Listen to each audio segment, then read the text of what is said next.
This is The Roadmap with Lee Heisman.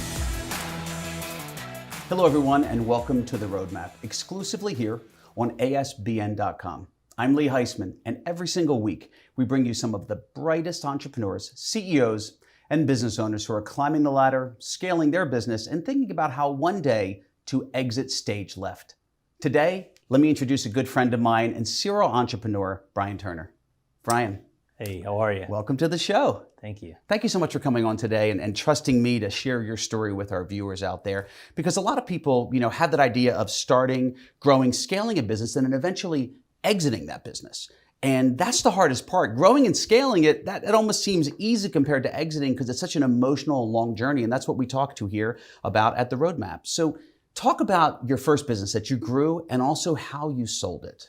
Yeah, definitely. So as you may know, I worked at an insurance carrier from 01 to 06 and traveled the Southeast and kind of worked with all kinds of insurance brokers at the time and just kind of saw, some good, some bad with all of them, and then just kind of figured I'd had my first child in 06 and decided I wanted to, start my own thing, spend a little more time with her, and thought I could take a little from each of my customers at the time and start my own thing. So I did, went out there and grew that business from 2007 to 2015 and ended up selling it. How many years did it take? How long did it take for you to grow it and sell it? Yeah, I started looking into selling it around 2013. I had great growth. What was the impetus for that? When you say you started looking for it, what for our viewers out there, what caused you to say, I want to consider this? Well, healthcare reform passed, so there was some uncertainty in our market. And healthcare reform actually, love it or hate it, I actually embraced it because there was some uncertainty in the marketplace. So I went out and spoke about it, and the agency grew and grew. So I was at a crossroads and basically had to spend a lot of money to invest in my business to continue the growth, or I could merge and sell and merge and get with a bigger company that would allow me and my organization to continue to grow. So I spent 2 years from 2013 to the sale date of 2015, really, tidying up the business, the top line and the bottom line, and fixing things to make myself more marketable. So you're telling me you sold at a time when the business was growing. You focused on that because, a lot of entrepreneurs out there, and I speak to you, is a lot of people say, hey, I'm getting burnt and I want to sell my business, but that would be the wrong time to maximize your enterprise value. You want to sell your business when you're in an upswing, when you're making it clean and attractive for somebody else to buy. Did you actually focus on that at that moment? We did. We focused on top line, and therefore the bottom line growth came with that. But more importantly, retention is very important in that particular industry. So we really focused on keeping the current customers and maximizing the revenue per customer, because that's what people were looking at the time. The insurance market was very hot at the time. The multiples were high and getting higher. So it just worked out really well for us. So a lot of people talk about that process. So you go through, getting a letter of intent or an indication of interest. You get into the due diligence process right before you close. And I've heard horror stories about how challenging and painful that can be. Was that the case for you? And can you elaborate?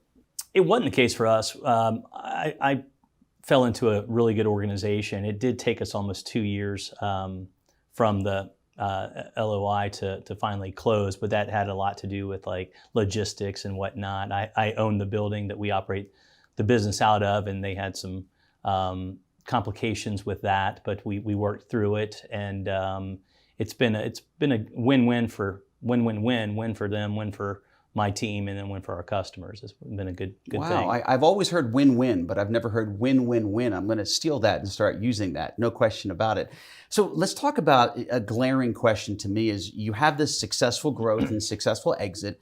Now let's talk about the after effect. So you sell the business, and for viewers out there that want to sell a business, what can they look forward to when you sell a business? Is it, hey, I just sold and I'm out of here and we're never talking again? Or has it been a happy golden road into the sunset? Yeah, I don't think there's a perfect situation. There's going to be good and bad with anything. I think you need to prepare yourself to know that You'd be naive to think that how things were, how they're going to continue to be, especially when you sell to a large corporation. You got to get into the corporate environment. So there's certain things that will change because they have to change.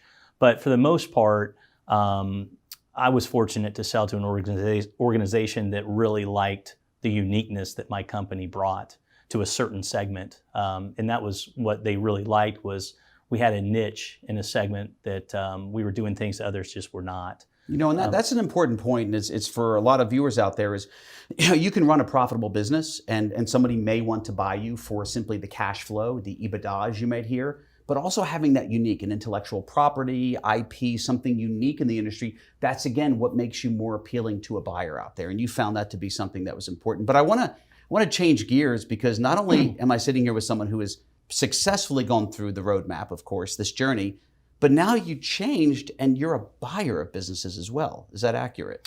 It is, yeah.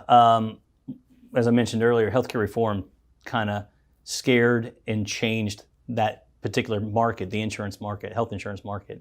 So in 2008, I started buying some businesses, independent pharmacy, and just to kind of diversify, because I had no idea what the future was going to be.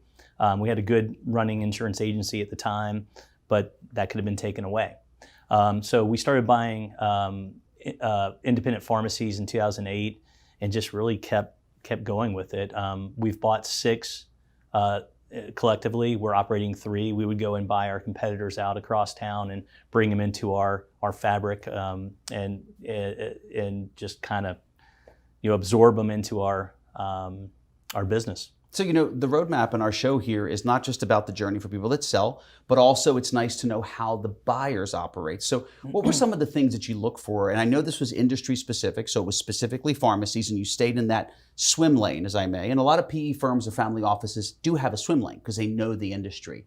But as you started in this versus from your first purchase to your 6th purchase, what are some of the major things you learned along the way? Yeah, well, there's a lot of similarities, obviously, with any business that's in the same industry, but there's also a lot of glaring differences. We're very fortunate that we perfected a lot of processes, and we also have a higher buying power. So we could look at a business's P&L and see what they were buying, this and that for, and know that right off the bat we'd be 2 to 4% cheaper.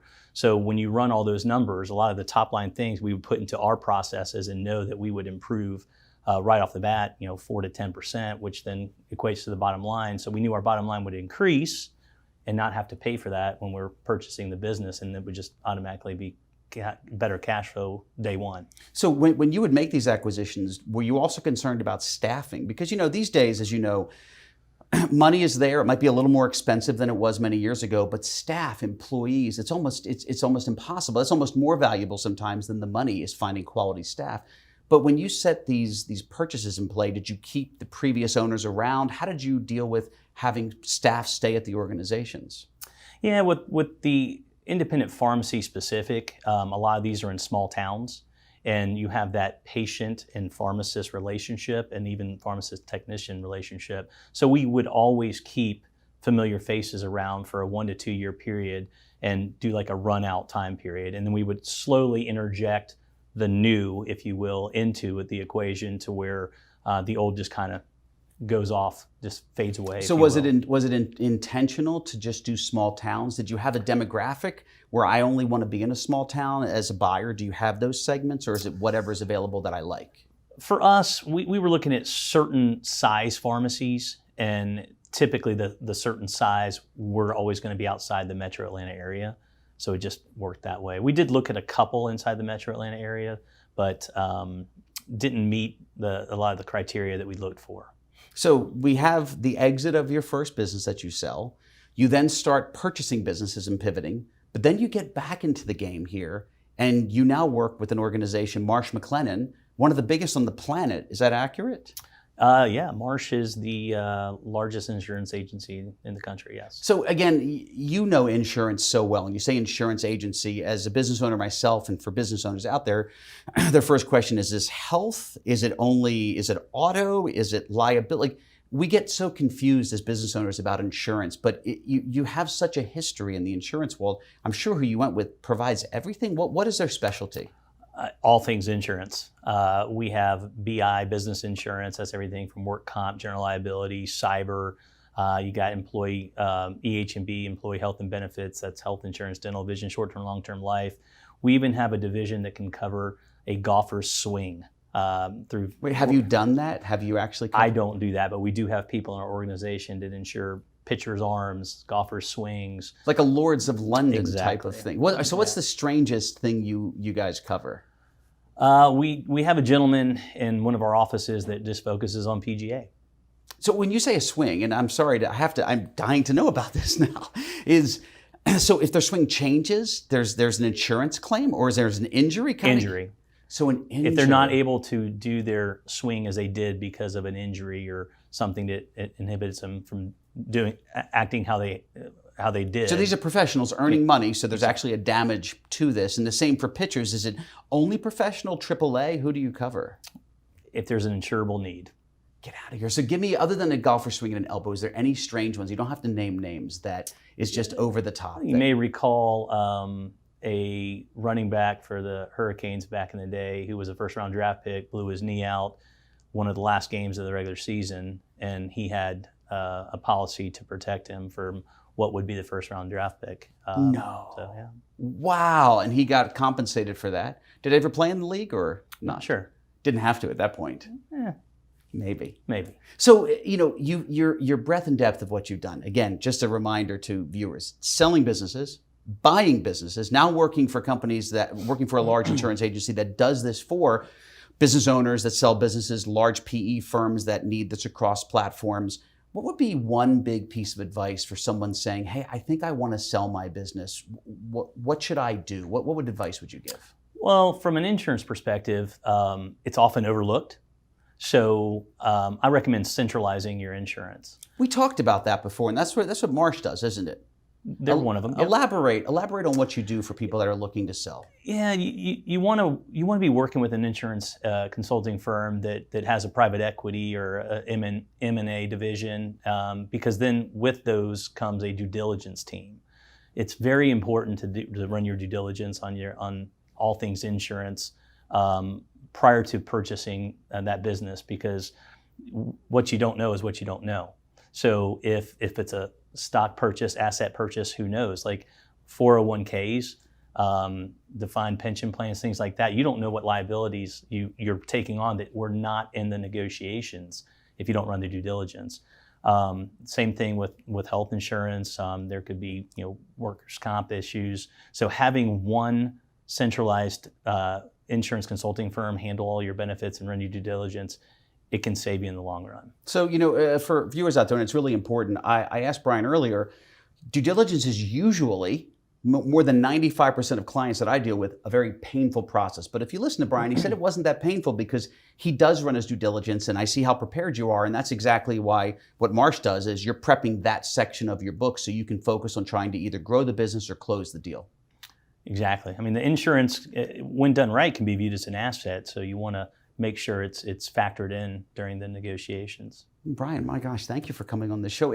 If people want to get in touch with you, not just to learn more about you, spend time with you and learn about all your business activities, and also or use your organization, how would people do so? Bryan.Turner@marshmma.com. That's Bryan.Turner@marshmma.com. Or you can call me, text me, 678-656-2093. Guys, and everybody watching, thank you for joining today. I hope the show was insightful and helpful. I know it always is for me, and we hope to see you next week for another show here of The Roadmap. Thanks for watching The Roadmap with Lee Heisman.